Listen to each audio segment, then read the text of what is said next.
challenge natin ngayon ay ang baliktaran challenge. Ito yung mechanics. Okay.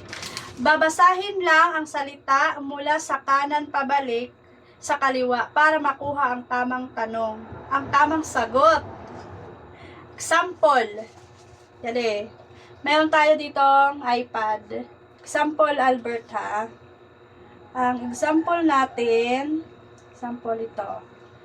Example ito. Ito, guys. Example. Ano sa video ko makabasa?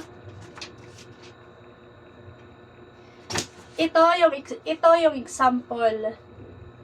Ipapakita ko sa kanya. Tapos, meron tayong timer. Okay, example ito. Ito siya. Sige, sagutin mo. Baliktaran mo. Ano mo nini? Di ka maaram. Busog. Oh. Nasagot mo nga agad. Ano to? Busog. Busog. Ganon lang yung pag-ano, ha. Ganyan lang yung pagsagot. So, ano yung sa atin? Kasi mabilis mo lang masagot. Hindi pa nag-10 eh. 5 seconds lang. No, ayaw God. Pag 10 seconds na God. 10 seconds? Yes. Parang Tingali, dali may lang makuri. ng mga ano ko eh. Ng Game mga na. challenge ko Level eh. 1 na, level 1. Parang ang dali lang ng mga challenge ko Level eh. 1 na. Wait. Level 1. Wait. Ratot.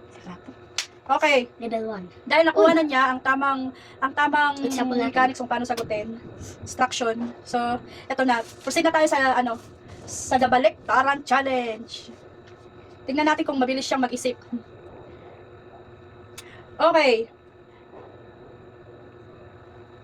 Sa level 1, pag nasagot niya yung level 1, dalawang ano lang to. Dalawang question.